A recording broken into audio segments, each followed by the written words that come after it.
je crois que j'ai trouvé une agate. C'est vrai? Fais voir.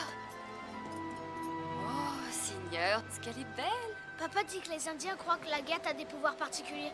Ah oui? Quel genre de pouvoir? Ça, je sais pas. Ça pourrait être des pouvoirs magiques pour guérir les gens comme le fait papa? Ça se peut. Ouais.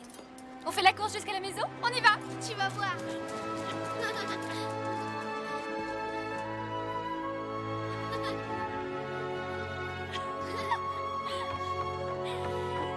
Vite! C'est moi qui vais gagner! Je vais te dépasser! Je vais te dépasser!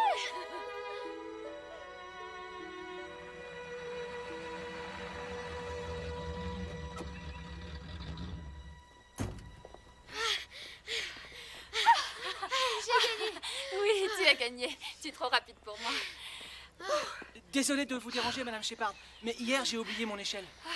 Ah, ce n'est pas grave. Je l'ai mise au sous-sol. Oh, suivez-moi, je vais vous montrer où c'est, Monsieur Len.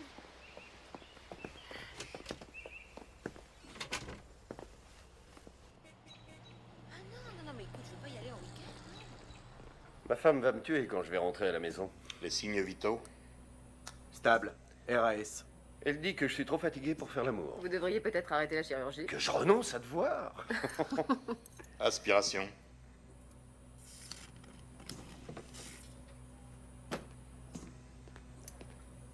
Attendez. Mon Dieu. Il y a une deuxième tumeur, il manquait plus que ça.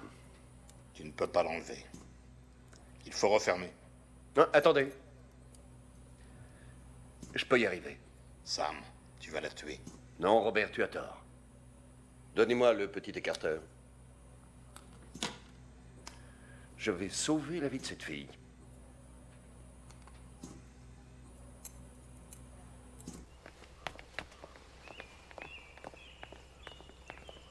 Je t'embauche tout de suite si tu veux. Non, merci, je vais être médecin. Comme ton père, hein. Amuse-toi bien pour la fête nationale. Mais ne t'approche pas trop des feux d'artifice. Jurez, Monsieur Eberling. Tu m'avais dit que tu serais rentré à 5 heures.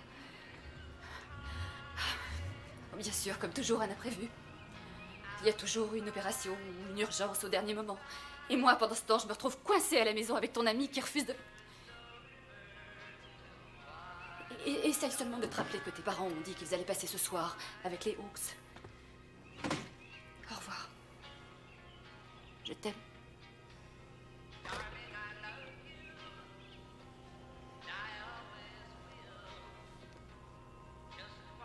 C'est juste qu'il me manque.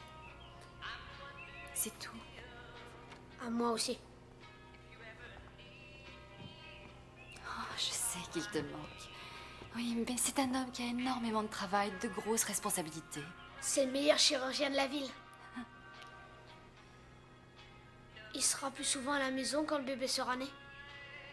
Je peux t'assurer que oui. Ça va?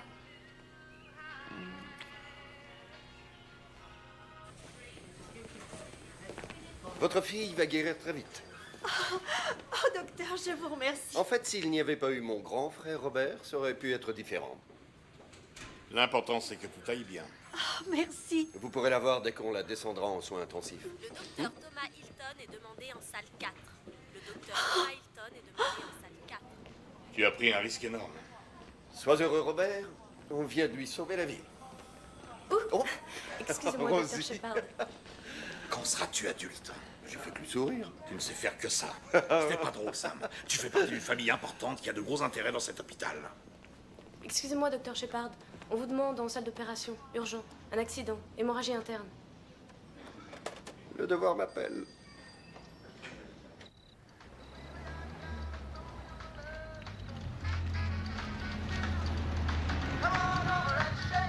Il a dû y avoir des complications. Ah, quand on Oui. opère, tout peut arriver. Oh, un peu de café, Esther? Oui, avec plaisir. Je trouve que tu es en train de grossir. Elle ne grossit pas, Esther. Elle est seulement enceinte. Merci, Spen. Vous voir si heureux, toi et Sam, ce que ça peut être bon. Ne me dites pas que vous en êtes déjà au café. Comment ça a été? 16 unités de A positif, plus 2 massages cardiaques manuels, mais il est tiré d'affaire, papa. Et la tumeur de l'enfant? La petite est sauvée. Non, en fait, je me suis... Assez par les boutiques, hein. Tu n'es pas trop fatigué? Non, maman, je suis mort. Bonsoir. On était à 2 doigts de s'inquiéter. Papa, regarde mon avion. C'est toi qui l'as fait? C'est bien vrai que c'est toi? Mais c'est de l'excellent travail. Chaque détail a été exécuté avec soin. Regardez-moi ça. C'est du très beau travail. C'est aussi l'heure de vous coucher, monsieur. Demain, tu vas veiller tard avec les feux d'artifice. Allons-y. Bonsoir, grand-père, grand-mère, monsieur et madame Hawks. Demain, on va essayer de s'amuser. Je peux te voir une minute? Monte, j'arrive. Où étais-tu? À l'hôpital. Où voulais-tu que je sois?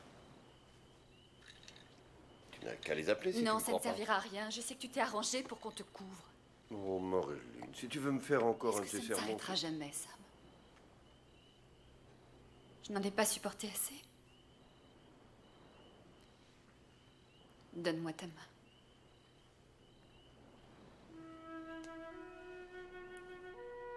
Tu sais ce que c'est? Oui. C'est une nouvelle vie. C'est une nouvelle chance. Pour toi et moi. Tout ce que je veux, c'est qu'on soit encore heureux. S'il te plaît. S'il te plaît, Sam, je t'aime de tout mon être.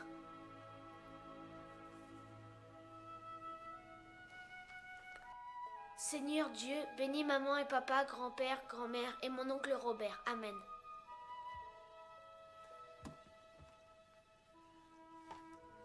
T'as fait ta prière? Ouais. C'est bien. Allez. Maintenant, fais-moi voir ses mains. Tu as des mains merveilleuses, Chip. Ces mains ont de la grandeur en elles. N'oublie pas ça. Dans ses mains, il y a un don particulier. Au lit.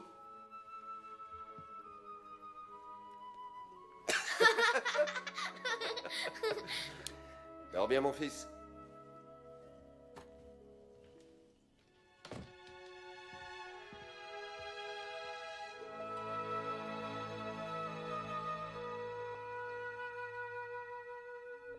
Chip! Chip, réveille-toi! Il faut que tu t'en ailles, viens! Tu n'as pas le temps de t'habiller!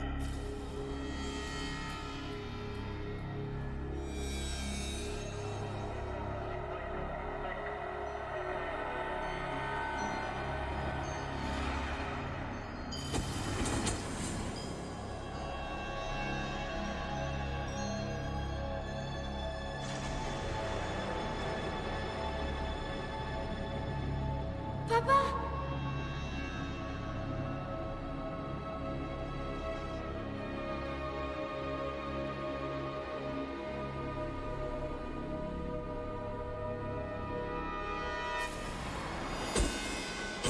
Tu as vu ta maman? C'est ton père qui l'a tué? Les cris t'ont réveillé. Qu'est-ce qui s'est passé? À quel moment ça s'est passé? Parce qu'ils étaient Tu as vu méchants son avec corps? toi. Tu l'aimais, ta maman. Elle t'a embrassé quand pour la dernière fois? Tes grands-parents, tu les Ta aimes mère bien? et ton père se disputaient souvent? Ton père se met souvent en colère contre toi? Regarde par là, petit. Tu sais où on Ton t'emmène père était maintenant? méchant avec ta maman? C'est vous qui allez garder Regarde-moi, l'enfant. ne tourne pas la tête. Vous savez s'il a vu quelque chose? Est-ce que vous vous entendez bien avec votre frère?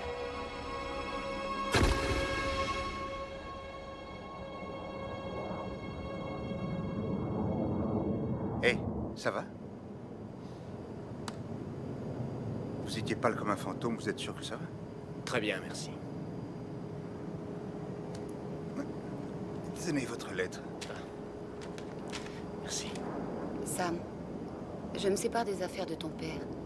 Si tu veux récupérer quelque chose, retrouve-moi à l'entrepôt de gardiennage au plus tard mercredi. Ariane. Mesdames et messieurs, veuillez attacher vos ceintures. Nous allons bientôt nous poser Monsieur sur Gilbert? l'aéroport international. Monsieur Shepard? Désirez-vous quelque chose avant l'atterrissage? Non. Non. Merci. C'est assez curieux, mais si j'ai décidé de devenir avocat, c'est en grande partie à cause d'un certain Shepard. Un chirurgien des années 50. Accusé d'avoir tué sa femme sauvagement. Une bien curieuse histoire. Il habitait la même ville que nous, mais de l'autre côté. Terry Gilbert. Sam Shepard. Vous êtes son fils. Eh oui. Vous allez rester combien de temps? Pas longtemps. Tenez, justement, j'organise un forum ces jours-ci sur l'abolition de la peine de mort et la réforme des prisons. Si vous pouviez y venir, ce serait bien. Désolé, non. Oh, vous êtes sûr? Oui, j'ai autre chose à faire. Pourquoi vous changeriez d'avis?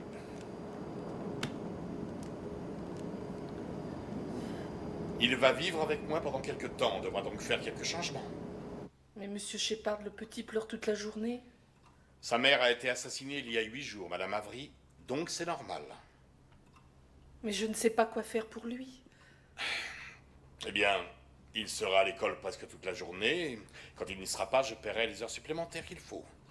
Mais à partir de maintenant, vous devrez aussi veiller au bien-être de cet enfant. C'est entendu? Entendu.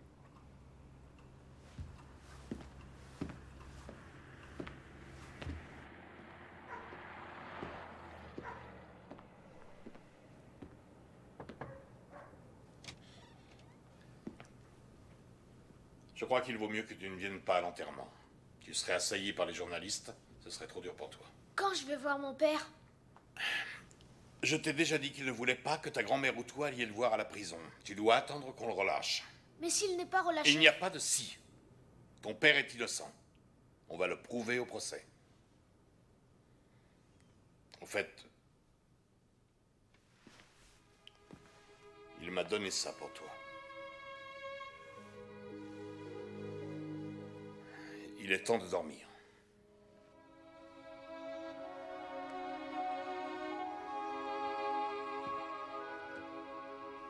Il faut que tu dormes.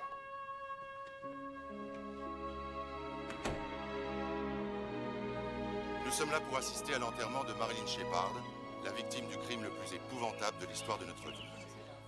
Les preuves continuant à s'accumuler contre l'extravagant monsieur Samuel Shepard, on voit se dessiner une image de plus en plus précise d'un neurochirurgien de talent qui se croyait au-dessus des lois, un coureur de jupons conduisant une voiture de sport excentrique, un ostéopathe aisé méprisant les normes d'une société civilisée. C'est ce même homme qui nous demande maintenant de croire à l'incroyable, c'est-à-dire qu'il s'est endormi sur le divan ce soir-là, qu'il s'est réveillé des heures plus tard en entendant les hurlements de sa femme, qu'il s'est précipité en haut de l'escalier, que selon lui, il a vu une forme blanche près du lit de sa femme et que là, toujours selon lui, tout est devenu noir. Voyez-vous, mesdames et messieurs, le docteur Shepard veut nous faire croire qu'un mystérieux inconnu l'a frappé à l'aile. Il veut nous faire croire qu'après avoir repris connaissance, non, il ne faut pas que tu il a regardes. descendu précipitamment l'escalier. Grand-mère! L'homme mystérieux aux cheveux roux qui fuyait vers le lac, où le docteur Shepard prétend s'être réévalué.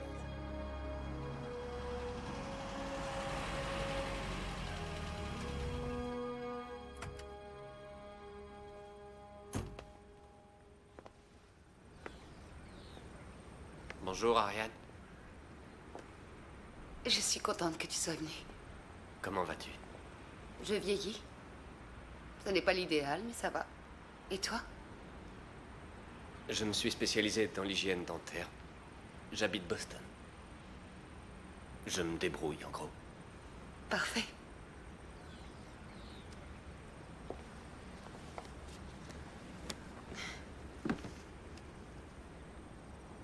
Je suis à court d'argent, Sam. Je n'ai plus les moyens de garder tout ça. Oh. Ce sont les lettres que tu lui as envoyées à la prison.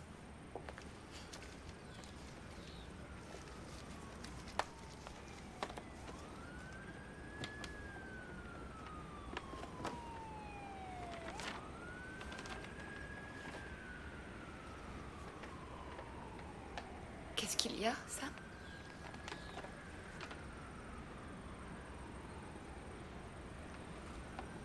Elle est morte sur cette couverture.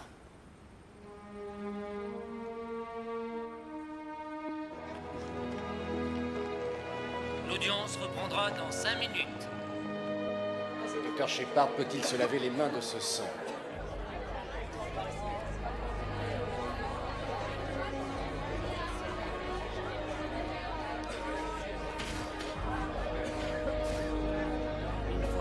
pas trop t'inquiéter. Tout va très bien se passer. Il faut avoir confiance, ils n'ont pas une preuve valable contre vous. J'ai accompagné le docteur Shepard à l'hôpital où il allait être examiné par son père et son frère. Et qu'est-ce que vous avez vu de cet examen? Eh bien, je n'en ai pratiquement rien vu. La famille éloignait tout le monde comme pour le protéger. Objection. Rejeté. Avez-vous fait une remarque à ce moment-là concernant le docteur Shepard? Je lui ai dit, je crois que vous avez tué votre femme. Objection, votre honneur. Silence! Il disait qu'ils avaient fait un arrangement. Elle le laissait libre d'avoir ses aventures, et lui avait promis de sauver les apparences du couple uni. Selon vous, monsieur Hawks, Marilyn était-elle heureuse que son mari mène cette vie tumultueuse? Non. Elle venait souvent pleurer sur mon épaule. Et je sais qu'elle espérait que le fait qu'elle attende un enfant le changerait, mais nous savions tous qu'il ne lui serait jamais fidèle. Objection. Rejeté. Constamment rejeté. C'est pas un procès! Vous êtes tous de parti pris! S'il te plaît. Je refuse d'assister plus longtemps à cette horreur. Je refuse! J'ordonne le silence! Avez-vous une déclaration à faire, monsieur Shepard?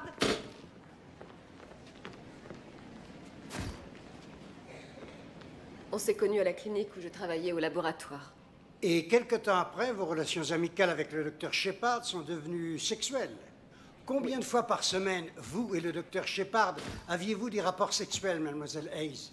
2 ou 3 fois par semaine. Et où se déroulaient ces ébats? Dans sa voiture, dans la Jaguar ou dans la Lincoln. Et parfois dans l'appartement qu'il avait au-dessus de la clinique. Juge Blystein, quelles sont ses chances? Dans mon tribunal, il en a peu. Sam Shepard a tué sa femme. Il va s'effondrer si je le fais venir à la barre. Quelle est l'alternative? Rester silencieux dans un procès truqué où on ne vous laisse pas retourner chez Sam, où on nous dissimule les preuves, où il refuse de nous faire voir les rapports de police, alors qu'en même temps, la presse s'acharne sur ma famille comme des vautours sur un morceau de viande. Vous saviez qu'il avait des aventures?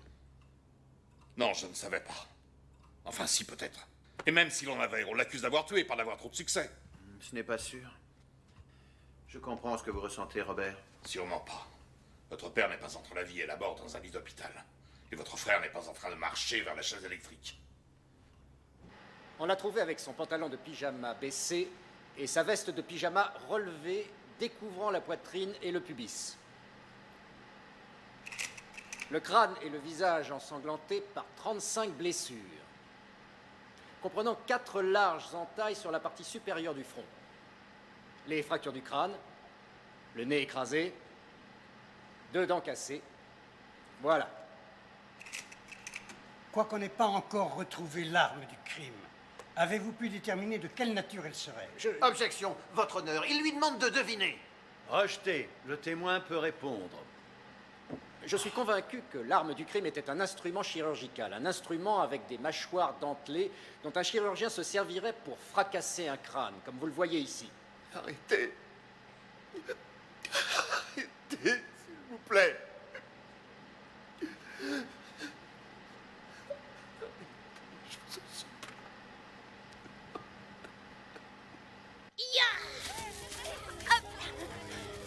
Alors, est-ce que tu vas à l'exécution, Chip? Ne m'appelle plus comme ça. Pourquoi? C'est pas ton prénom? Chip, c'est mon surnom. Mon prénom, c'est Sam Shepard, comme mon père. Eh ben, ils vont le tuer, ton père, Sam Shepard. Ils vont le faire griller sur la chaise électrique. Shepard, l'assassin, va mourir. Shepard, l'assassin, va être grillé. Ouais, Shepard, l'assassin, va mourir. Shepard va être grillé. Yeah! Ouais! Ouais, il va être grillé. Silence! Silence! Nous déclarons l'accusé, le docteur Samuel Holmes Shepard, coupable du meurtre de son épouse Marilyn Shepard. Félicitations. Papa! Papa! Papa!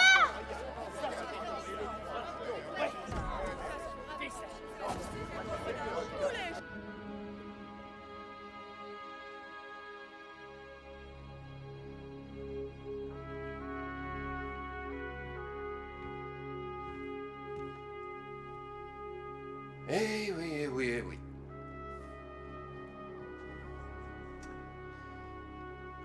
Tu viens de passer une sacrée journée, hein? Si tu jouais au fantôme avec un autre. Tu n'as pas envie de parler ce soir? Pas un homme qui est mort depuis 20 ans. Ça ne t'avait pas arrêté jusque-là.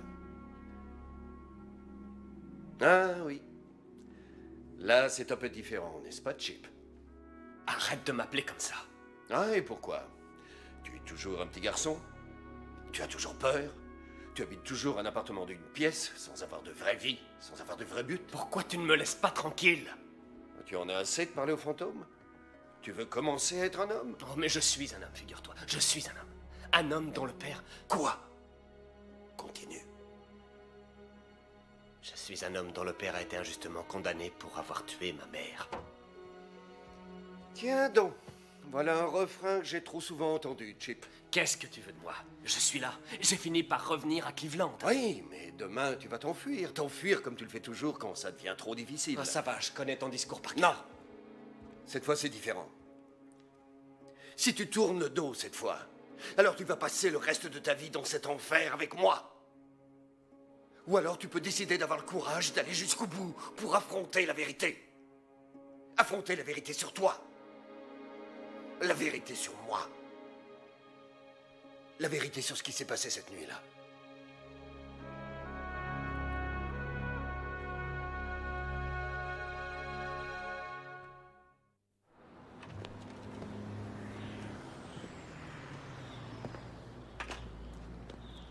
Excusez-moi.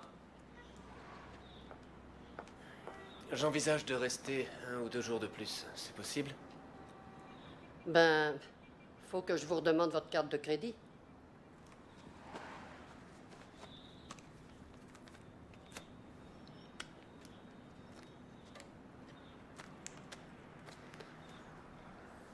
Abolition de la peine de mort, réforme des prisons. Shepard, vous avez un lien de parenté avec ce docteur qu'on a exécuté dans les années 50? En réalité, il est mort d'avoir trop bu dans les années 70. Pas trop déçu?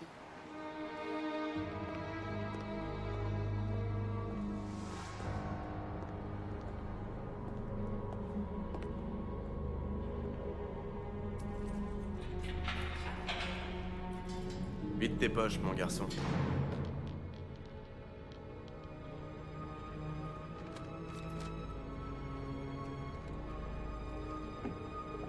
Où on en est? Eh bien, on a présenté le rapport de notre criminologue disant essentiellement que Marilyn est morte dans un bain de sang et que la façon dont le sang a jailli indique que son agresseur était gaucher. Je suis droitier, ils le savent. Ils savent aussi que l'agresseur devait être couvert de sang et que même si tu avais lavé tes vêtements dans le lac, tu n'aurais pas pu l'enlever de ta ceinture. On ne peut laver le sang qui est sur du cuir. Bob, tout ça, on en a parlé au procès. Que font-ils du fait qu'il y ait eu viol? Que font-ils de la blessure que j'avais au cou? Que font-ils du fait que je n'avais aucun motif de meurtre? Eh bien, on a aussi fait valoir que pour les dents de Marilyn, si elles avaient été cassées par les coups, les morceaux auraient été à l'intérieur de la bouche. Mais que si on les a retrouvés à côté du lit, c'est parce que elle l'a mordu. Quand il a retiré son bras, il lui a littéralement arraché les dents. Ça devait être le sang du meurtrier dans l'escalier. Sa blessure au bras devait le faire saigner. On a discuté de tout ça point par point avec le juge. Et? Il a estimé que ce n'était qu'une opinion et une théorie, donc insuffisant pour ouvrir un nouveau procès. On est en Amérique, Bob. Un innocent ne peut rester enfermé en prison pour toute sa vie. Quelqu'un m'en fait sortir. Tu m'entends? Je n'ai pas tué, fais-moi sortir de prison. Je fais de mon mieux pour y arriver.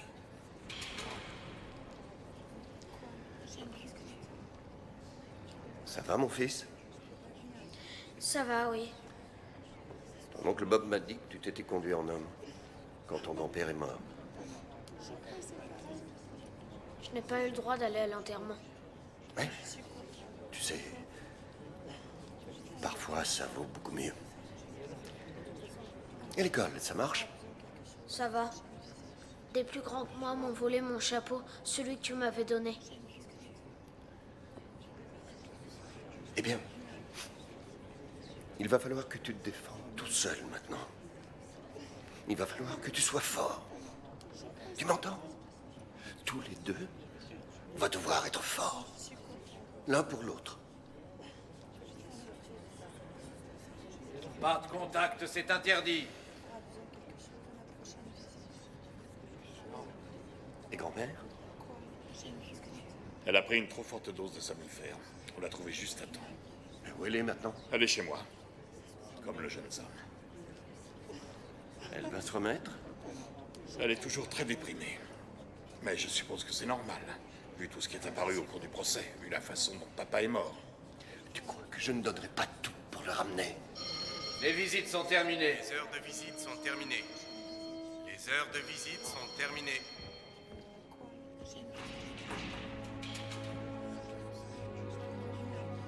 Toi et moi, Sam. Toi et moi.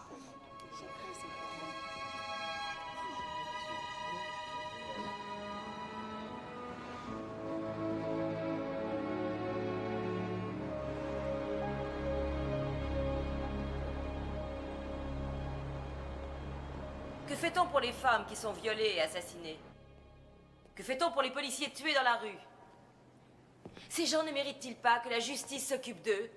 En réalité, tout notre système est fait pour protéger les criminels, alors que les victimes de leurs crimes sont pratiquement ignorées. Excusez-moi. Mais nous avons un invité spécial aujourd'hui et, s'il me le permet, je voudrais demander à monsieur Sam Shepard s'il veut bien nous faire part de son avis sur ce sujet.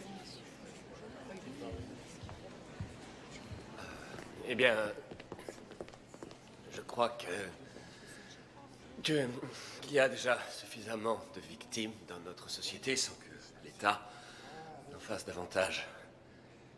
Parce que ce n'est pas seulement celui qui est accusé ou condamné, c'est sa famille, ce sont ses amis, ses enfants, qui vont penser que d'une manière ou d'une autre, c'est leur faute. Qui, chaque soir, vont s'endormir en s'imaginant qu'ils se trouvent derrière les barreaux et qu'ils vont passer à la chaise électrique en suppliant qu'on mette fin à leur supplice. Mais ça ne s'arrête pas, ça ne s'arrête jamais. Non, ça ne s'arrête jamais. Sam! Attendez! Je vous en prie. Écoutez, je ne voulais pas vous embarrasser. J'ai seulement pensé que ce que vous diriez serait important pour ces gens. J'aimerais n'avoir rien dit. C'est que le procès de votre père est un des plus importants de ces 15 dernières années. La plupart des gens d'ici en parlent comme s'il datait d'il y a une semaine. Si vous êtes revenu, je suppose que c'est pour réouvrir l'enquête. Non, je n'ai pas l'intention de réouvrir quoi que ce soit. La preuve, c'est que je m'en vais dans quelques jours. Oui, eh bien, en réalité, je comprends tout à fait, mais s'il y a quelque chose que je peux faire pour vous, passez-moi un coup de fil. Merci.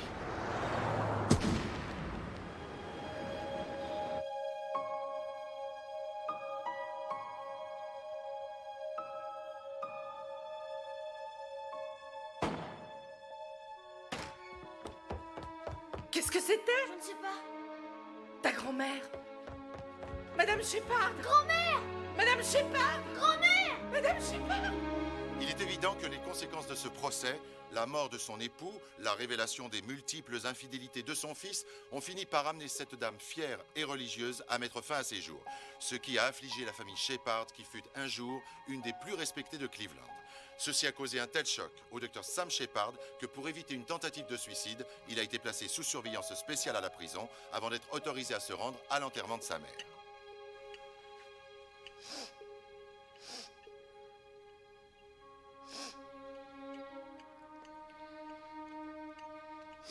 Arrête, je te prie. Oh, c'était ma faute. Si je m'étais réveillée la nuit où ma maman a été tuée, rien de tout ça ne serait arrivé. C'est faux, rien n'était de ta faute. Ta grand-mère était lâche. Il n'y a que les lâches qui peuvent se suicider. Tu me comprends bien? Il n'y aura pas d'autres lâches dans cette maison.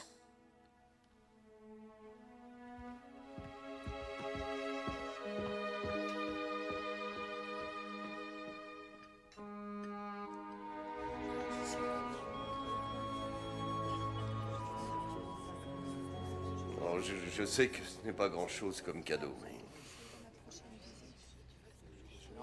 Bon anniversaire. Tu vois, là, c'est toi et moi. Rien que nous deux, sur notre bateau. Comme on le faisait avant. C'est un beau dessin. Ah oui, en fait, je me suis dit que tu étais trop vieux pour des jouets. Alors, comment tu vas? T'inquiète pas. Je me laisserai pas posséder par ces minables.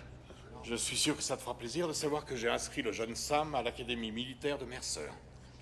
Quoi? C'est ce qu'il y a de mieux pour ce garçon. Ça lui donnera la chance de sortir de toute cette histoire. C'est pour le bien de l'enfant, pas pour ton confort. Bon. Qu'est-ce que tu en penses, Sam? Tu as envie qu'on t'enferme dans cette prison? Je ne sais pas. Moi, si. Tu n'iras pas dans une de ces foutues écoles militaires. Navré que tu désapprouves. Mais la décision est prise. Et voilà. C'est un moment que tu apprécies, Robert. Tu as enfin trouvé l'occasion d'exercer des représailles. Pour toutes les années où je t'ai fait passer pour quelqu'un de stupide, tu arrives enfin à prendre ta revanche. Cette conversation est terminée. Attends! Tu n'as pas le droit de me le prendre, c'est mon fils! Il est sous ma responsabilité. C'est à moi qui revient la charge de régler les problèmes. Alors j'ai une nouvelle à t'annoncer. Je vais faire ce que je pense être le mieux, que ça te plaise ou non. Papa! Sois fort!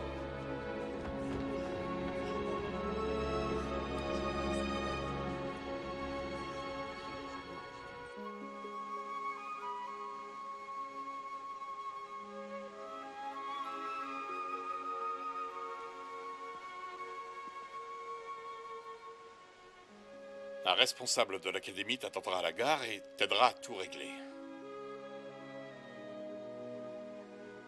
Bien.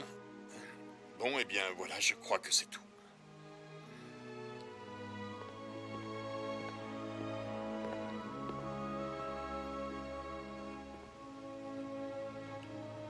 J'ai fait du mieux que je pouvais, Sam. J'espère qu'un jour tu le comprendras.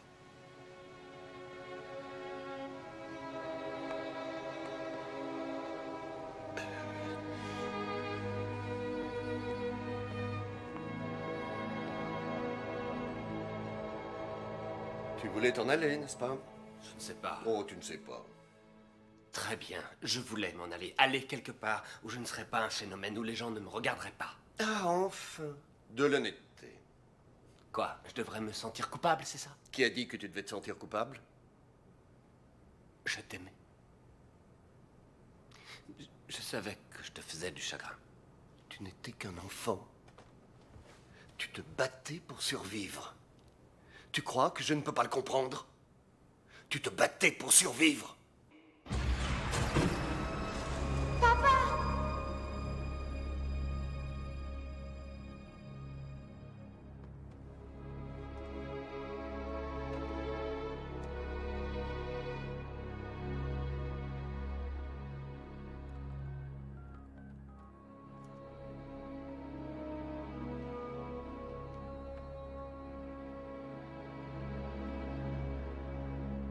Monsieur Gilbert, bonjour, c'est Sam R. Shepard.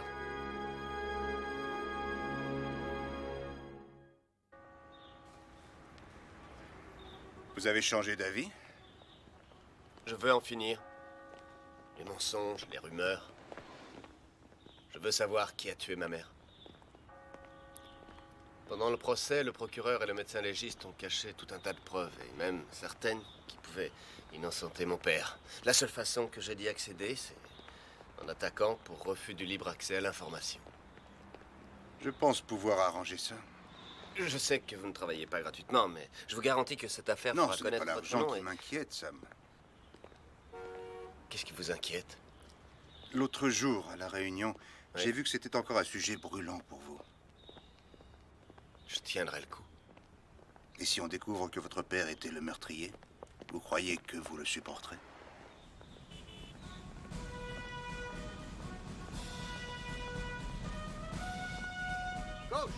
Cher papa, j'ai l'honneur de t'informer que j'ai été élu président de la classe de terminale.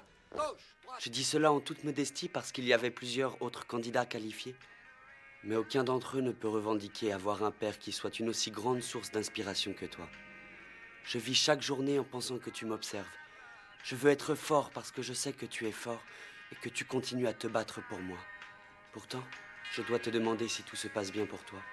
J'ai remarqué que tes lettres étaient moins fréquentes. Je ne peux donc m'empêcher de me demander s'il se passe quelque chose.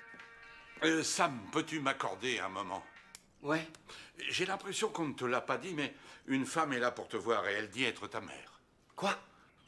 Ouais, c'est un peu confus comme histoire, mais il semble que ton père a fait sa connaissance par correspondance. Elle vient d'Allemagne et elle aurait immigré aux États-Unis pour l'épouser et payer un procès en appel. Où est mon fils?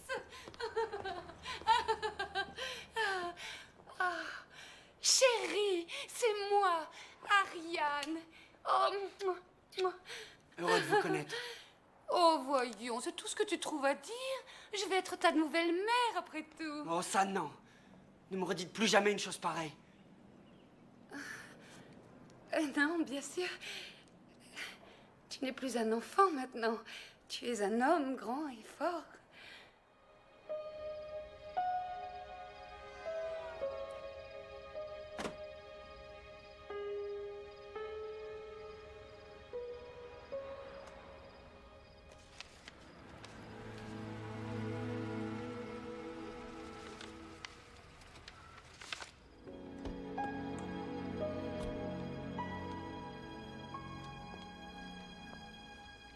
Ariane.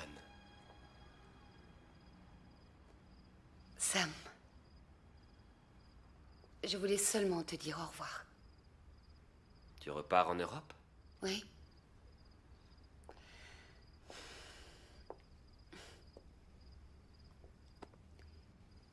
Qu'est-ce que tu vas faire de tout ça? J'en sais rien. En fait, j'espère que quelque part, il y a une clé. Un indice. Ce ne serait pas mieux d'essayer de mener ta vie?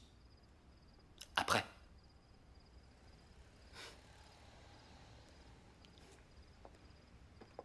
Bonne chance. Merci.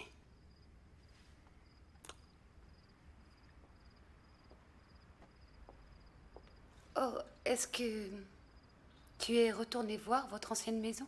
Non, non. Pourquoi? Elle a été vendue encore une fois. Les nouveaux propriétaires, ils vont la démolir. Ah. J'ai pensé que tu devais le savoir. Merci. Courage.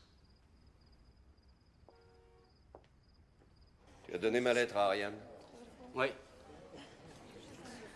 Il croit m'avoir vaincu. En m'isolant et en limitant mon courrier.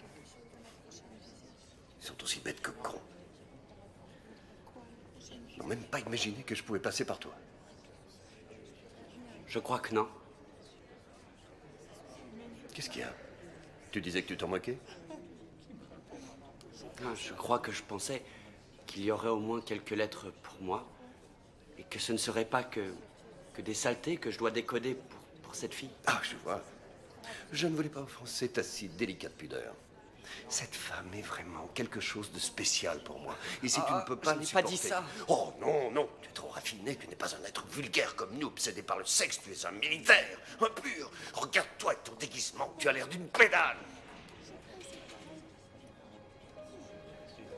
Ah non, ça... Je ne voulais pas te faire de mal, pas toi. Oh non. Allez, ouvre tes mains, fais-les voir. Allez, vas-y. Ah oui. Mais je les vois. Ce sont des mains spéciales, Sam. Un jour, ces mains vont sauver des vies. Oh oui, tu verras. Et qui sait? Peut-être qu'un jour, toi et moi, on finira par faire équipe. Tu vas faire ta médecine. Moi, elles vont me relâcher. Ça pourrait arriver. Tu verras. Je vais de nouveau être chirurgien.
Parle-moi.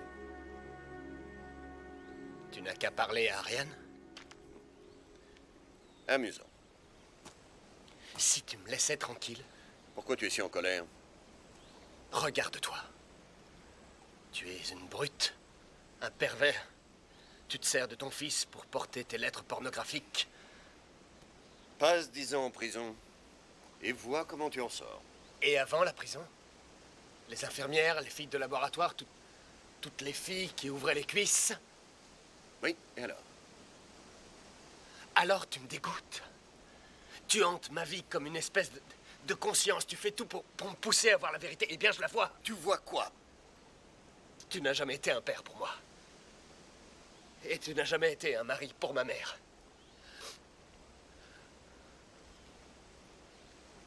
Peut-être qu'ils ont toujours eu raison. Peut-être que j'étais ce que tout le monde disait. Dis-le, Sam. Non. Courage. Accuse-moi. Vas-y, sois fort et dis-le. Tu as tué ma mère. Tu as tué ma mère. Tu l'as tuée. Tu l'as tuée. Tu l'as tuée.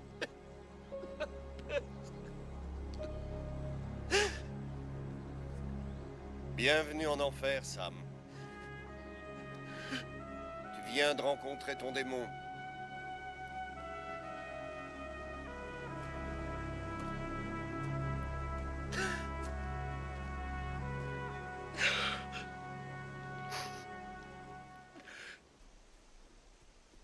Sam!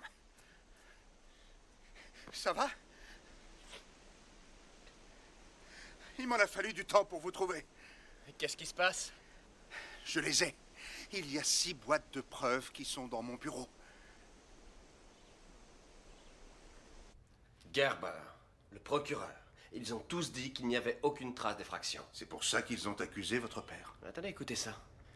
Nous avons relevé une marque fraîchement faite par un outil sur l'extérieur de la porte qui conduit au sous-sol. Cette marque semble avoir été faite avec un ciseau ou une sorte de levier. C'est le rapport de l'officier Henry Dombrowski de la police de Cleveland. Et là, j'ai autre chose. Le rapport du légiste datant du 4 juillet 1954, le jour du meurtre. Je constate que Marilyn Shepard est morte par suite de multiples coups portés à la tête, de fractures du crâne, d'hémorragie sous-durale et de contusion du cerveau. Je trouve impossible de croire l'explication de son mari. J'en conclus donc que Marilyn Shepard est morte à cause des blessures infligées par le docteur Samuel Shepard. C'était moins de 24 heures après le meurtre. Et ils avaient une nouvelle piste pouvant conduire dans plusieurs directions. Ils ne voulaient pas de piste. Ils avaient déjà un excellent suspect. Le brillant et arrogant docteur qui s'en tenait à sa version, car il pensait qu'on ne pouvait pas envoyer un innocent en prison dans ce pays. Il ne savait pas que les gens mentiraient et cacheraient les preuves qui auraient pu l'innocenter. Armes à la main! Tour complet! Armes à l'épaule! Sam! Sam! On a relâché votre père. Un rebondissement surprenant. La Cour suprême des États-Unis a annulé la condamnation du docteur Samuel Shepard en déclarant que le procès n'a été qu'un simulacre de justice. La Haute Cour a conclu que la publicité massivement préjudiciable, le parti pris évident du juge et les allégations nuisibles de la presse ont privé le docteur Shepard de la moindre chance d'avoir un procès équitable. Il reste encore à se demander si, en libérant le docteur Shepard, la Haute Cour a bien fait de rendre cet homme à une société qui le croit malgré tout encore coupable. Ouais, mon père, je ne comprends pas. Le Chicago Tribune a payé tous les frais en échange de l'exclusivité de leur mariage. Tu veux dire qu'il est à Chicago? Puis lune de miel en Europe. Ariane pensait que s'éloigner leur ferait du bien. J'ai raté la remise des diplômes pour être là. Je sais, c'est arrivé si vite. Mais il m'a chargé de te dire qu'il était désolé et qu'il te verrait quand il reviendrait. La Cour suprême annule la condamnation du docteur Shepard et le fait libérer. Les Soverstein a habité plusieurs semaines chez vos parents. Oui, il avait été viré de l'hôpital de Los Angeles. Mon père essayait de l'aider à se remettre sur pied. Il semble qu'on l'ait renvoyé pour avoir fait des avances à plusieurs patientes. Ma mère le détestait, mais il est parti la veille du meurtre. Je crois qu'il passait le week-end avec des amis à Kent. Ce n'est qu'à 50 km d'ici. Il aurait pu revenir la nuit où il est parti. Il trouve la maison fermée, il entre par le sous-sol en forçant la porte avec un ciseau. Ensuite, il monte dans la chambre de votre Non, ça mère. ne tient pas debout. Il habitait déjà chez nous. S'il avait voulu agresser ma mère, il pouvait le faire sans forcer une porte. Vous oubliez qu'il lui fallait un alibi. Non, vous oubliez que quand la police l'a interrogé, leur rapport dit qu'il n'avait aucune coupure et aucune blessure. Et alors? Alors ma mère a mordu si fort son agresseur qu'il a laissé des traces de sang partout dans la maison. Si fort que ça lui a brisé 2 dents et que ça a fait de son agresseur un homme marqué pour la vie. Chérie, il faut découper la dinde. On fait une pause. Oui. Oh, mais doucement. Mais vous êtes trop lourd. Non, je ne peux pas vous porter. Et oh Dieu, à Vous l'époque, permettez, l'évêque disait, madame oh, on est tous les deux au même Bien sûr. endroit. Tu te rappelles? Sam, tu fais attendre nos invités, on va découper la dinde.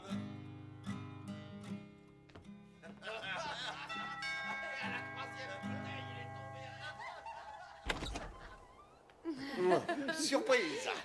Ça te fait plaisir de nous voir? Non, cette visite à l'improviste ne te dérange pas, Robert.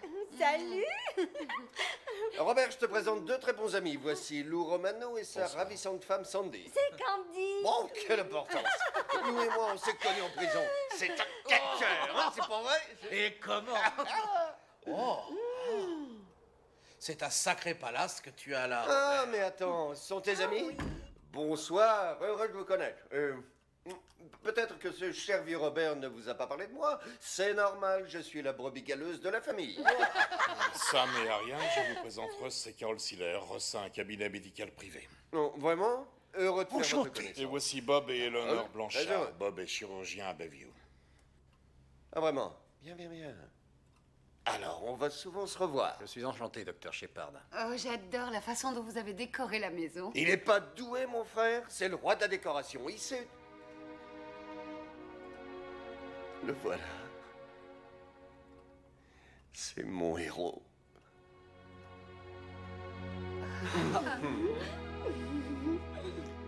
Hé, non mais t'es un pédé ou quoi? Je suis désolé. Oh bon, ça va, ce sont tes cheveux longs qui m'ont inquiété. Oh. Mais je vois que t'es devenu un homme et un vrai. Qu'est-ce que tu en dis, Robert? Il s'en est pas mal sorti, non? Pour un enfant qui a été envoyé aux oubliettes. Je suppose que vous n'avez pas dîné? Non. Et très franchement, on a une petite faim. Oui. Sauf bien sûr si tu y vois un inconvénient. Aucun, au contraire. Je vais dire à Madame Avery de rajouter 4 couverts. Un type de 75 ans entre dans le cabinet du médecin et dit « Docteur, je crois bien que je deviens impuissant. » Alors le médecin lui dit « Qu'est-ce qui vous fait dire ça ?» Et le vieux répond « J'ai fait l'amour qu'une fois hier après-midi, que 2 fois hier soir, et rien qu'une petite fois de plus ce matin. »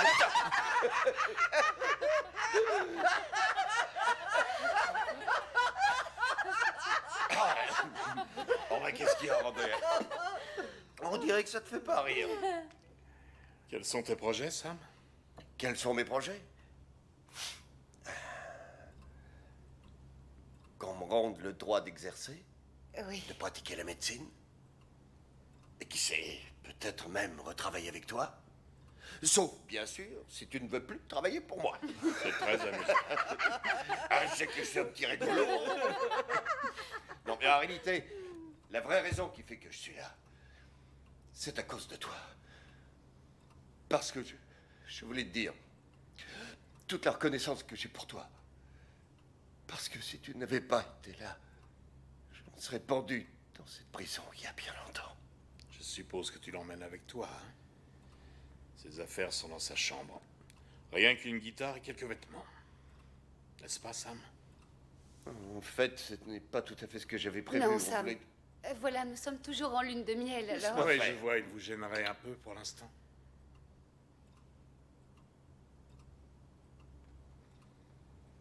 Tu essayes de me mettre dans une situation embarrassante, mon cher Robert. Hein? Tu veux que j'ai l'air de ne pas vouloir avoir mon fils avec moi? Sam, on n'a qu'une chambre. La ferme! Écoute, papa, ça ne fait rien, je n'ai qu'à... Tu n'as qu'à rester ici. Chérie, je crois que nous ferions mieux de Ah partir. non, non, non, non, non, non, vous restez, c'est nous qui nous en allons. Va chercher tes affaires. Hein. Mais tu m'avais Viens avec promis. nous. J'ai dit qu'il venait avec nous. Vas-y, va. Allez. Va vite. On n'a plus besoin de ce faux jeton qui est le pire des salopards. Vas-y. J'ai 3 témoins qui déclarent tous que votre mère avait une liaison avec Spen Hawks. Oui, j'entends cette histoire depuis environ 30 ans. Spen Hawks était un gros lard qui avait 20 ans de plus que ma mère. Si elle avait voulu avoir une liaison, elle aurait trouvé beaucoup mieux que Spen. Non, je veux dire qu'il faisait partie de votre entourage. Il arrivait très souvent à votre mère d'être seule, et elle savait que votre père était infidèle. Ça ne veut pas dire qu'elle l'était aussi. D'accord, disons qu'ils aient eu une liaison. Mais je ne vois pas pour quelle raison Spen aurait voulu la tuer. Peut-être parce qu'étant enceinte, elle croyait que ça consoliderait son mariage. Alors elle a dit à Spen qu'entre eux c'était fini, seulement lui ne le voulait pas. Alors il se glisse dans la maison la nuit, passe devant votre père qui dort sur le divan, il grimpe l'escalier, mais cette fois votre mère le repousse violemment. Elle appelle votre père en hurlant. Spen le frappe au moment où il surgit dans la chambre. Ça fait 100 fois que j'entends Mais ça. ça aurait pu être Hawks. Oui, ou le laitier, mais ça ne pouvait pas être lui parce que ma mère n'avait pas d'amant.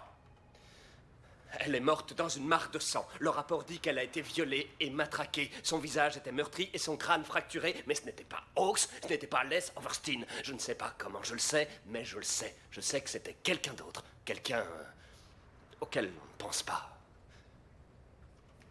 Il risque de t'entendre. J'en ai marre. Ça fait déjà 6 mois. C'est mon fils, et je veux qu'il soit ici avec moi. Et si ça te plaît pas, t'as qu'à foutre le camp. Une espèce de salopard.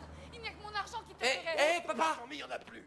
Et Tu pourquoi peux pas dire à quoi tu sers maintenant. Papa! Tu n'as rien à faire ici. Laisse-nous tranquilles.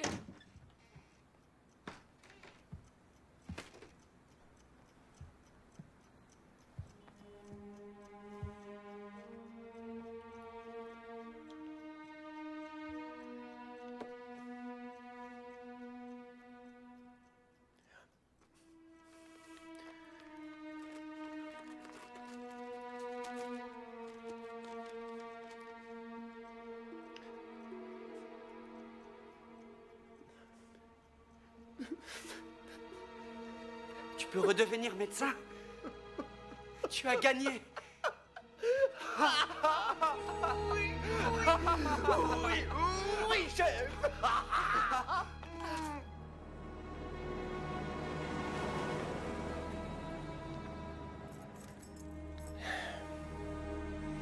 Ne sois pas nerveux. Oh, t'inquiète pas. Ils vont me reprendre. Tu veux pas m'attendre là?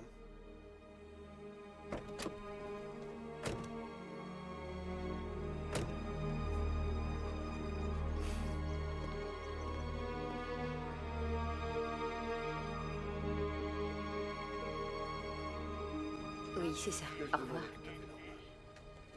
À notre place. Et regardez mon dossier. J'ai sauvé des patients qu'aucun autre chirurgien ne voulait toucher. Nous n'avons pas le choix, docteur Shepard. Vos antécédents sont un gros handicap. Mes antécédents? Vous êtes assis dans le bureau de mon père. Vous n'en profitez pas de mes antécédents? Ces murs, cette pièce, vous les devez à mon père. Mon père a construit cet hôpital. Vous n'en profitez pas de mes antécédents? Docteur Shepard, je vous en prie. Vous me priez de quoi, de m'en aller? De faire comme si je n'avais rien été? Comme si je n'avais pas passé 10 ans en prison? Vous avez la moindre idée de ce que j'ai perdu? Vous avez la moindre idée de ce que c'est que de trouver sa femme dans une mare de sang, violée, avec le visage si meurtri qu'on pouvait à peine la reconnaître? Toute sa vie démolie, foutue dans quelques instants.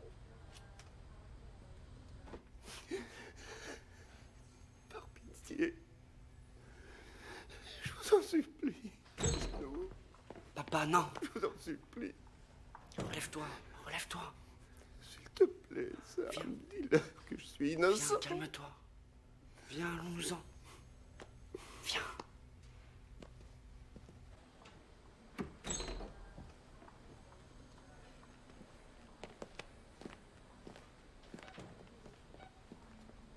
Désolé, Sam. Sincèrement, je suis désolé.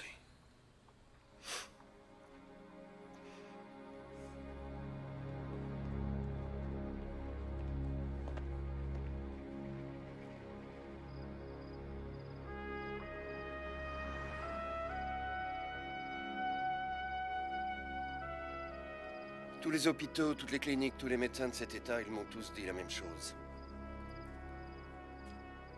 C'était déjà bien qu'ils se soient donné la peine de me recevoir.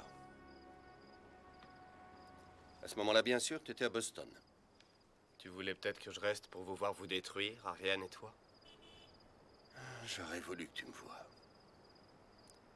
Soigner des patients dans une chambre d'hôtel pour 5 $ la visite. Diagnostiquant des syphilis, recousant des plaies faites au couteau, mettant au monde des enfants illégitimes. J'aurais voulu que tu vois ça. Je ne l'aurais pas supporté. Je sais. Je ne le supportais pas moi-même.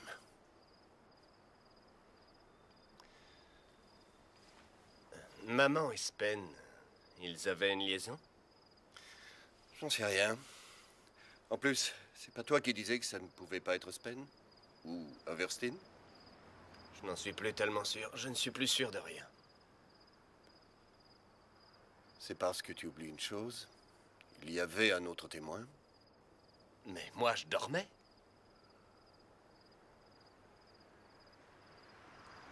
Dans l'après-midi. Tu ne te rappelles pas ce qui s'est passé? Je t'embauche tout de suite. T'approches pas trop des feux d'artifice. Oui, monsieur, c'est promis. La police retrouve les bagues de Marilyn Shepard. Richard Eberling arrêté hier pour avoir volé les bagues de Marilyn Shepard. Depuis 1989, Richard Eberling est en prison pour avoir battu à mort une vieille dame. D'autre part, en 1959, le même Richard Eberling a été arrêté pour plusieurs cambriolages. Et parmi les objets volés retrouvés chez lui au moment de son arrestation, il y avait une bague. Cette bague appartenait à ma mère. Continuez. Il se trouve que ce même Richard Eberling avait une affaire de lavage de vitres. Il travaillait pour mes parents au moment du meurtre de ma mère. Je me le rappelle parfaitement. Vous êtes sûr? Quand il a été arrêté, en 59, 5 ans après que ma mère a été assassinée, vous savez ce qu'il a dit à la police? Mon sang se trouve peut-être dans la maison où Marilyn Shepard s'est fait tuer. Il a été abandonné à sa naissance. Il a des crises de nerfs, des pertes de mémoire. Il extorque à ses parents adoptifs des milliers de dollars. Ensuite, en 1956, il est en voiture avec sa petite amie. Sa voiture finit en bouillie dans un accident. La fille est tuée sur le coup, mais lui s'en sort miraculeusement. Or, cette fille, comme par hasard, se trouve être justement l'infirmière qui a soigné les blessures de mon père le jour du meurtre. Vous croyez qu'Eberling sortait avec elle parce qu'elle avait un lien avec l'affaire? Je crois qu'Eberling était obsédé par ma famille, par le style de vie de mon père, par la beauté de ma mère. Et s'il a cambriolé la maison de Robert, c'était pour voler la bague qu'il n'avait pas réussi à prendre en tuant ma mère. Il lui a presque arraché le doigt en essayant. Passons aux années 60. Eberling est devenu gardien, logé, nourri chez une vieille dame riche qui s'appelait Ethel May Durkin. Il se débrouille pour figurer sur son testament. Mais quand elle finit par soupçonner ses motifs, la vieille dame meurt, la nuque brisée. Apparemment, elle était tombée accidentellement dans l'escalier. Donc il hérite de la fortune? Oui. Seulement, Ethel avait 2 sœurs qui héritaient elles aussi. Et savez-vous ce qui est arrivé à ces pauvres femmes? La première meurt, la nuque brisée, à la suite d'une soi-disant chute dans un escalier. Et troublante coïncidence, la seconde est retrouvée morte, rouée de coups, la tête meurtrie et sa chemise de nuit ouverte sur le devant. Tout comme ma mère. Et Eberling n'a été condamné que pour le meurtre d'Ethel May? Oui. Son avocat s'est arrangé pour que je le voie à la prison. Vous voulez que je vienne? Non, merci. Les prisons ne m'impressionnent plus. La prison de la connaissance, la prison de la patience. Et quand les barreaux disparaissent à jamais, tout ce qu'il nous reste à l'aube de la liberté, c'est toi et moi, nos rêves et notre émoi, qui dans les ombres se sont évanouis, comme ma mère dans son dernier cri. T'as remarqué comment il est? Il était très beau, ton poème. Merci. Je peux te demander ce qui t'a inspiré? Oui, je crois que c'est une partie de moi que j'essaye de faire sortir. Tu es en quelle classe? En première année. Et toi? Moi, je suis aussi en première. Dis donc, tu veux qu'on aille boire un café? Hé, Sam! Regarde ça. C'est pas ton père? Ce killer Shepard qui va faire un match au Civic. Ah, désolé. J'ai peut-être fait une gaffe. Non, non, c'est pas grave. Bon, alors ça va. À plus tard. Et ne t'en fais pas pour ça. Hein. Si t'as envie d'être un peu seule, Oh, non, non, non, t'inquiète pas. Je ne suis pas encore blindé, alors chaque coup fait mal. Tu vas aller le voir? Mesdames et messieurs,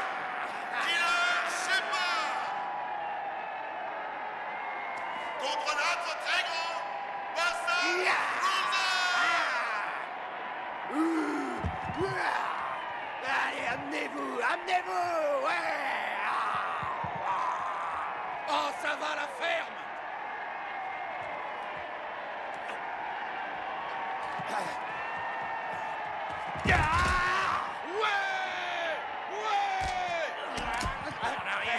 En arrière, en arrière. Allez, vas-y, achève-le. Et alors, l'arbitre, tu dors? Crève-le, vas-y. Ouais. Amenez-vous, je vous aime pas. Je vous aime pas.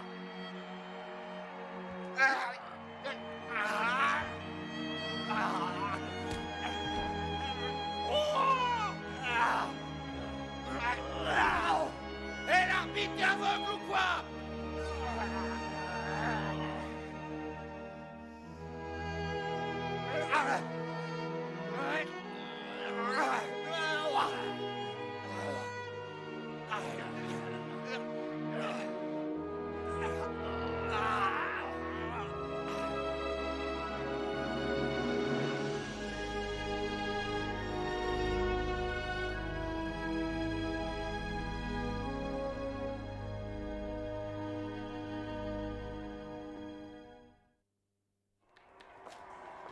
On y passera en sortant, promis. Qu'est-ce que c'est que ça? Est-ce que je te vois? Il y a $220. Ça veut dire quoi ce cirque? C'est ce qui te revient. Ça va pas, non. Attends-moi. Oui, Lou a raison. Écoute, on a déjà travaillé ensemble, on a quand même droit à un minimum de respect. Ah oui, un minimum. Ferme, tu veux qu'on dise. Il n'est pas question qu'on travaille pour si peu de pognon. Pas question. Pourquoi tu fais ça? Tu aurais pu m'appeler. On se laissera pas arnaquer, te fais pas d'illusions. Grâce à Louis ton Candy plainte, s'occupe bien de remplis moi. les salles. Je veux $800. Ce sont les seuls amis que j'ai. Je veux plus de toi, plus rien. Non, non, non, non, c'est pas du tout. Tu peux venir chez moi quelque temps. Dis donc, oublie pas que je suis un pro, je sais parfaitement. Tu es sérieux? ce qui met dans les poches, sur notre dos. Comme avant? Ouais, ça c'est vrai. S'il te plaît, allons-nous-en. Candy, tu vas la fermer s'il te plaît. Ne te mêle pas de ce qui te regarde pas.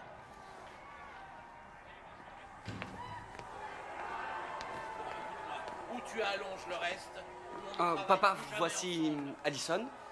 Et voici mon père. Bonjour. Bonjour. Eh ben, j'ai un fils qui a du goût. Nous ne sommes qu'amis. Ah, alors là, je suis pas fier de toi. Allez, on va boire un verre.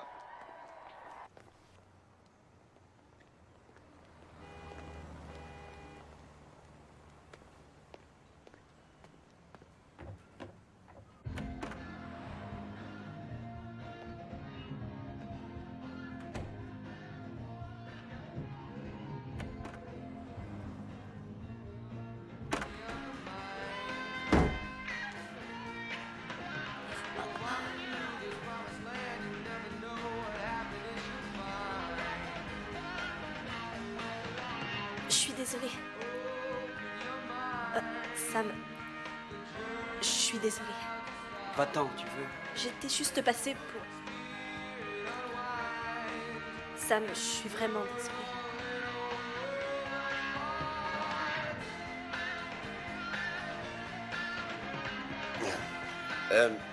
J'ai seulement voulu m'amuser un peu avec elle, c'est tout.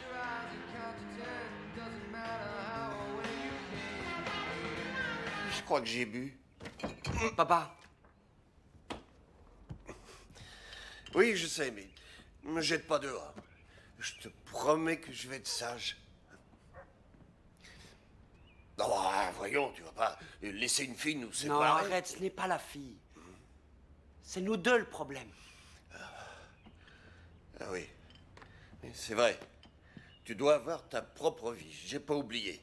Si tu veux croire que c'est moi le salaud parfait. Non, non, c'est pas toi, c'est moi. Ce qu'il y a, c'est que je peux pas m'empêcher de te foutre en l'air.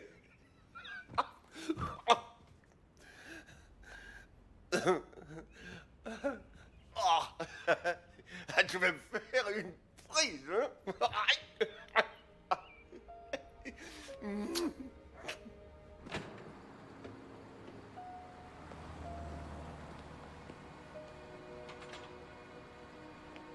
T'appelles quand t'es arrivé. D'accord, ma chérie? Au revoir. Fais un bon voyage.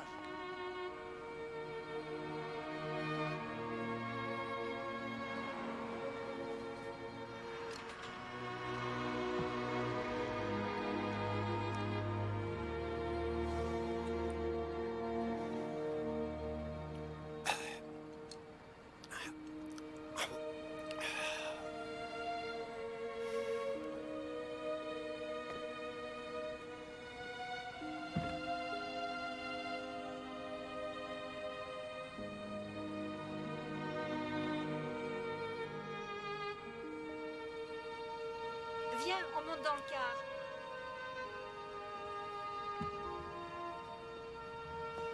Attention, mesdames et messieurs, le car 297 à destination de Cleveland va partir dans 5 minutes.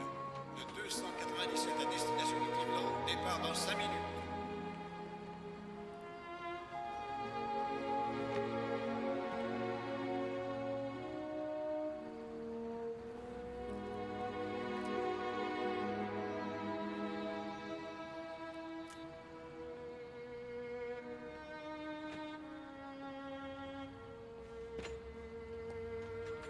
Papa, c'est l'heure.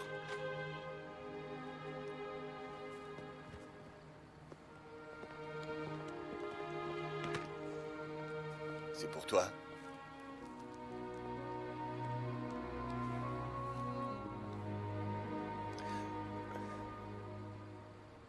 Téléphone à Robert quand tu es arrivé. Oui, chef. À vos ordres, chef. Arrête. Promis. Je le ferai, je le ferai. Voilà ton billet.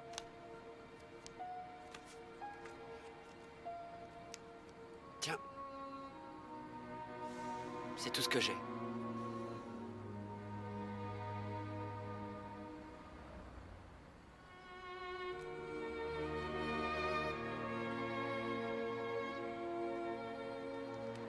Tu as des mains magnifiques. Je te l'ai déjà dit.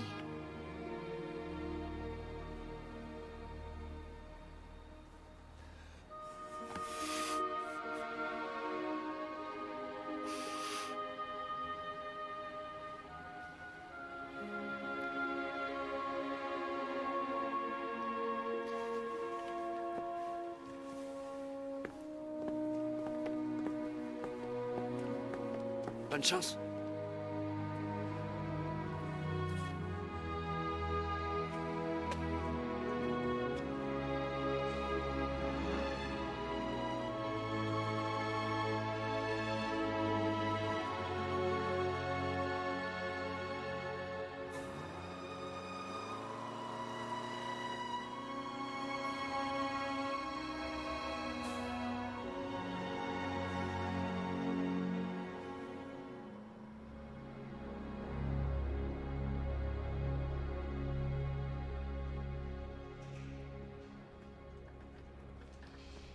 Richard Eberling. Alors, on se retrouve. La dernière fois que je vous ai vu, vous n'étiez qu'un petit garçon. C'est vrai. Vous êtes là parce que vous croyez que je l'ai tué. Le méchant inconnu, le sale type, ça devrait être moi. Il est impossible que ça puisse être le très brillant chirurgien, c'est ça? Eh bien, je ne m'attends pas à ce que vous fassiez des aveux. En réalité, je pourrais vous dire ce qui s'est vraiment passé, si vous pouvez le supporter. Vous savez, quand on travaille chez les autres, on finit par découvrir quelques secrets. Mais je vous en prie, allez-y, allumez votre magnéto. Ça s'est passé dans la journée avant le meurtre. Je nettoyais les fenêtres de la maison de vos parents quand j'ai entendu Esther Hawkes crier à votre mère. Elles étaient au premier. Si vous ne laissez pas mon mari tranquille, je vous tue. Esther était maladivement jalouse de son mari. Elle devenait à moitié folle entre ses médicaments et son problème de boisson. En tout cas, elle savait bien que votre mère Espen ne se gênait pas pour s'afficher juste sous son nez. Alors elle a décidé de revenir plus tard dans la nuit pour y mettre fin. Elle avait pris une lourde poêle en fer avec elle, et d'abord, elle est restée à côté du lit, sur lequel votre mère qui était si belle, était couchée. Et alors, la colère, la rage a commencé à monter en elle. Tout à coup, elle a hurlé et s'est mise à frapper. Cring, cring, cring. Bien sûr, votre père a entendu les cris, il s'est précipité en haut et il a vu Esther, couverte de sang, grognant comme un animal. Il a appelé Spen et tous les deux ensemble ont inventé cette histoire d'un type à l'épaisse chevelure qu'ils auraient vu. Ça aurait pu marcher. Si ce légiste de Gerber ne s'en était pas pris à votre père, hein. Et si ce bon vieux Spen ne s'était pas mis à hurler avec les loups pour éviter de dévoiler ses sales petits secrets. Et comment se fait-il que votre sang était dans la maison? Je vous ai dit que j'étais venu nettoyer les vitres le jour du meurtre et je me suis coupé le doigt sur une des fenêtres de la cuisine. Vous vous souvenez de cette fenêtre, je suppose? Chip! Vous savez ce que je crois? Non. Je crois que vous mentez. Je suis sûr que c'est ce que vous préférez croire. Cette cicatrice, c'est bien ma mère qui vous l'a faite quand elle vous a mordu. Faux. Vous avez laissé des traces de sang dans la maison en fuyant. Encore faux. Vous avez tué ma mère comme vous avez tué Teldoc. Faux, faux, faux! Eh bien, c'est ce que nous verrons.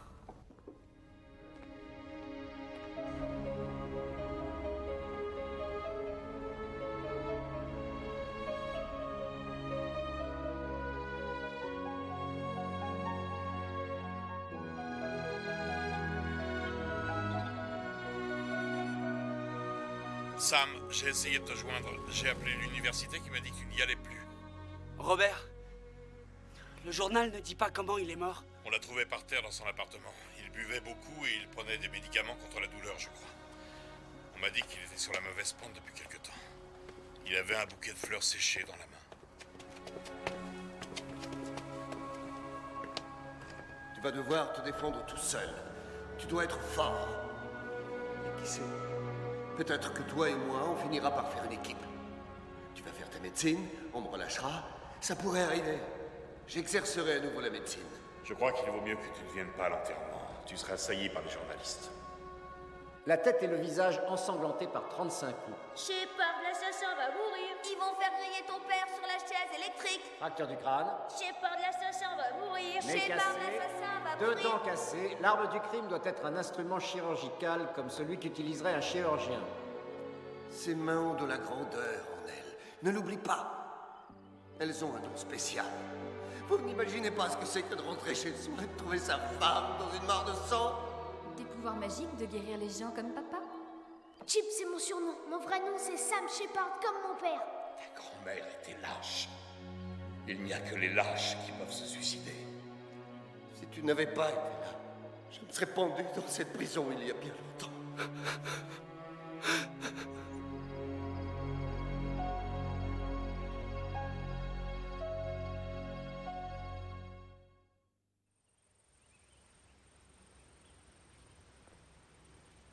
Bien, je crois que c'est le grand jour. Je le crois aussi. Tu sais, je serais ravi de t'emmener à l'aéroport. Non, non, j'ai déjà appelé un taxi.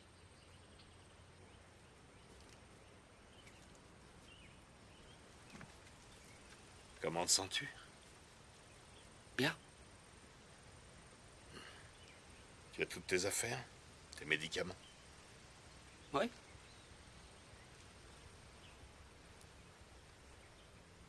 Bon, je suppose qu'il fait beau à Boston à cette époque de l'année. Tu as pensé à ce que tu vas faire quand tu y seras? Un de mes amis est hygiéniste dentaire. Il m'a dit que c'était un bon métier. On aide les gens, il faut avoir la main. Je crois que j'ai de bonnes mains. Sam, le passé est le passé. En tant que médecin et en tant qu'oncle, je te conseille fortement de ne pas revenir. Ce serait dangereux. Tu comprends?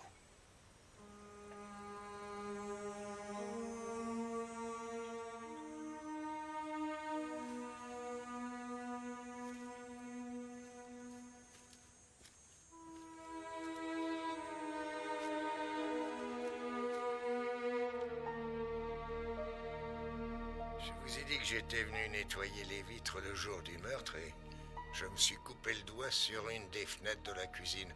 Vous vous souvenez de cette fenêtre, je suppose? C'est un menteur. En réalité, ce n'est pas lui qui lavait les vitres chez mes parents. C'était son assistant. Et il s'appelait... Vern Lund. Donc la seule explication possible des traces de sang d'Eberling dans votre maison... C'est parce que c'est lui qui a tué ma mère. Je voudrais que vous contactiez l'avocat d'Eberling. S'il est aussi innocent qu'il le dit, il ne verra aucun inconvénient à subir un test comparatif sanguin. On le compare avec quoi? On n'a pas de sang prélevé sur les lieux du crime. Si. J'ai retrouvé cet échantillon de sang prélevé dans la maison de mes parents. Maintenant, il faut que je retrouve Lund. Je m'en souviens, parce que chez vous, c'était différent. Vous voyez, je n'avais que 18 ans, alors il travaillait avec moi partout où on allait, mais pas dans la maison de vos parents. Chez vous, il me faisait faire le travail tout seul. Alors, je peux? Oui, allez-y. Alors, il n'est jamais entré dans la maison? Oh si, il y est entré parce qu'il devait faire le devis. Ça implique d'entrer et de compter les fenêtres. Alors, je suis sûr qu'il est allé dans toutes les pièces. Et que s'est-il passé ensuite? Eh bien, ça a été très curieux. Quand votre mère est morte, son meurtre, ça s'est passé le week-end. Moi, je ne l'ai appris que le lundi matin quand j'étais en voiture avec Eberling.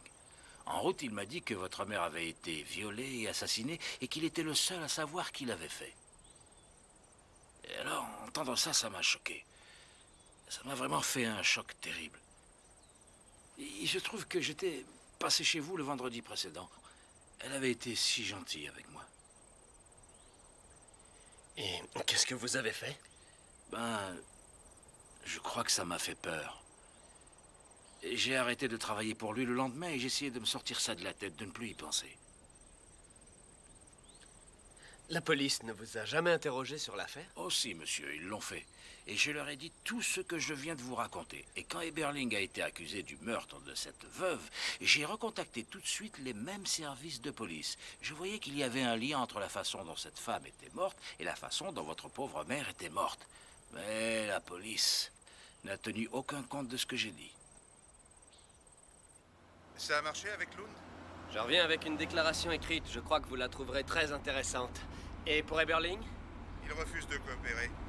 Nos chances d'obtenir un arrêt du juge pour l'y contraindre sont nulles. Surtout avec un seul échantillon de sang non identifié pour servir de comparaison.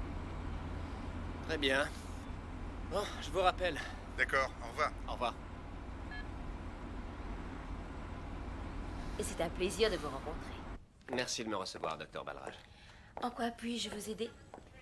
Pendant le procès de mon père, aucune des preuves, aucun des rapports officiels n'ont été communiqués à ma famille. Vous me parlez d'un procès qui s'est déroulé il y a plus de 40 ans. Oui, mais il ne s'agissait pas d'une affaire ordinaire. Votre prédécesseur, le docteur Gerber, détestait mon père, tout ce qu'il représentait, et même après avoir tout fait pour le charger, le docteur Gerber a encore refusé de donner ses rapports. Mais, monsieur Shepard, en supposant que ce soit vrai, je ne vois pas ce que ça a à faire avec moi. Pendant des années, il y a eu des rumeurs d'un coffre contenant des documents et des preuves dont le docteur Gerber gardait personnellement la clé. Et bien que j'ai porté plainte pour entrave à l'information, je n'ai toujours pas reçu un seul document à la suite de cette plainte. M'accuseriez-vous de refuser de communiquer des preuves? Non, docteur Balraj. Je ne suis pas en mesure d'accuser qui que ce soit. Parce que, voyez-vous, si je ne peux produire les preuves qu'il faut, le meurtre de ma mère ne sera jamais élucidé. Et moi, je devrais passer le reste de ma vie en sachant que je l'ai trahi. Je ne suis là que pour vous supplier. Si vous savez quoi que ce soit sur une réserve ou sur des archives. Je vous en informerai. Merci. Votre honneur, nous fondons notre requête sur 3 faits. Primo, la faute professionnelle de l'accusation pendant le procès du docteur Shepard en 1954. Secondo, la preuve qui aurait pu innocenter le docteur Shepard a été délibérément exclue par le procureur. Et tertio, la découverte de Richard Eberling, qui est de façon évidente plus suspect que le docteur Shepard ne l'était. Mais même si je forçais M. Eberling à se soumettre à une prise de sang, n'est-il pas vrai que la seule chose que vous avez pour comparer le prélèvement est une goutte de sang dans un tube qui a été retrouvé dans un garage? Votre honneur, c'était dans une boîte qui appartenait à mon père. Dans une enveloppe où il est écrit preuve du bureau du médecin légiste. Vous ne pouvez pas prouver que cette provenance soit exacte. Vous ne pouvez pas l'authentifier. Vous n'avez aucune idée de l'endroit où elle pouvait être pendant toutes ces années. Votre honneur, puis-je intervenir? Si vous avez un élément à apporter à cette procédure, veuillez décliner vos noms et qualités. Votre honneur, mon nom est Elisabeth Balraj. Je suis le médecin légiste du comté de Cuyahoga.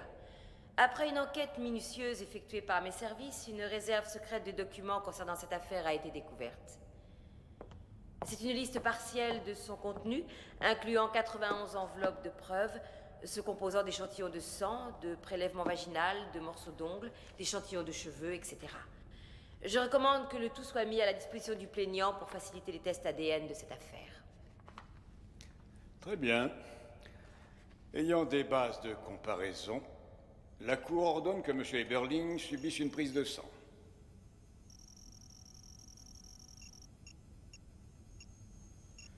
Ce n'était pas le sang de Marilyn Shepard. Ce n'était pas celui du docteur Shepard parce que nous savons qu'il ne saignait pas. Non, c'était le sang du meurtrier. C'était le sang de Richard Eberling qui était dans l'escalier et sur le porche. C'était son ADN. Dans le sperme, l'ADN de Richard Eberling. C'est le même Richard Eberling qui a été condamné pour vol et cambriolage. Le même Eberling qui a été condamné pour falsification de testament et faux témoignages. Le même Eberling qui a été condamné pour le meurtre d'Ethel May Durkin et soupçonné du meurtre de 7 autres. Son sang, son sperme, son comportement violent, on les retrouve encore et encore et encore. C'est pourquoi, votre honneur, nous ne pouvons que demander qu'une déclaration d'innocence soit prononcée en faveur du défunt docteur Shepard et l'inculpation de Richard Eberling pour le meurtre de Marilyn Shepard.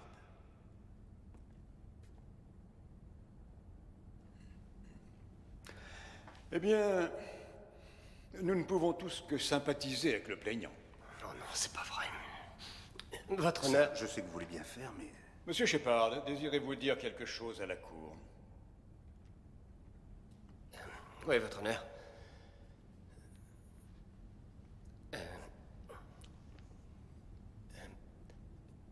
Mon père n'était pas coupable. Mon père était innocent. Et il a eu beau crier son innocence maintes et maintes fois, personne n'a voulu l'écouter. Ni la presse, qui l'a supposé coupable dès le début et qui a tout fait pour qu'il soit condamné, ni la ville, qui s'est transformée en une meute sans pitié, et ni le tribunal, qui a fait de son procès une chasse aux sorcières. Et même aujourd'hui, dans ce tribunal, vous êtes toujours sûr qu'il a tué parce qu'il avait trop bien réussi, parce qu'il avait des liaisons. Ça ne pouvait être que lui parce que notre système judiciaire est fait de telle sorte qu'il ne détruirait pas un être humain juste parce que c'est une cible pratique. Pourtant, c'est ce qui s'est passé. Mon père était un homme innocent. Mais voilà, la police, les juges, la population de cet État ont décidé qu'il devait payer. Alors, ils l'ont privé de sa liberté, de sa fierté. Ils l'ont privé de sa famille, de son métier. Et en faisant cela, il est sûr qu'ils ont condamné mon père à mort, tout comme il est sûr que Richard Eberling a violé ma mère et l'a tuée. Et pourquoi personne ne veut admettre qu'on a commis une erreur? Personne ne dit on est désolé, Dr. Shepard. Vous aviez raison, vous avez toujours dit la vérité. Aujourd'hui, moi, je suis là. Et je vous dis la vérité. Je voudrais que mon père puisse l'entendre. Je voudrais que ma mère puisse nous voir, parce que quand vous dites qu'on a la sympathie de cette cour, ça ne me suffit pas. Et je jure qu'il n'y a pas une personne qui a pris la vie de mes parents qui échappera à sa responsabilité. Rien ne m'arrêtera jusqu'à ce que cette justice soit faite. Quels sont vos projets? J'ai décidé de me consacrer à l'abolition de la peine de mort. Je pars la semaine prochaine pour une marche de protestation qui va de Boston à la Nouvelle-Orléans. Et après ça? Eh bien, après ça, on verra. Vous êtes un sacré type. Vous aussi. Je n'aurais rien pu faire sans vous. Oh, je n'en suis pas sûr. Vous y seriez arrivé sans moi. Terry, je veux vous remercier d'être mon avocat et d'être mon ami. Merci. C'est un honneur, Sam, un grand honneur.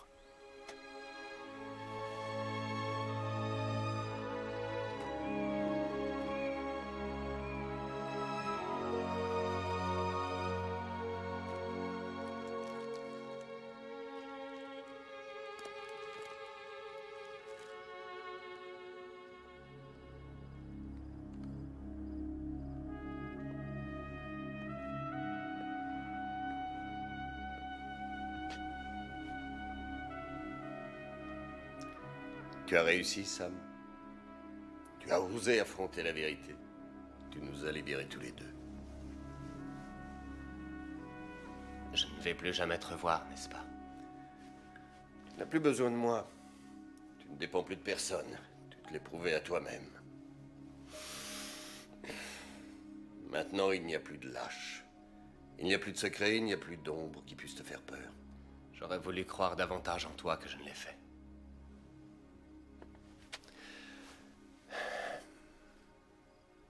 Crois en toi-même, Sam. Crois en ta force, en ton courage et en ton innocence. Fais-moi voir ses mains.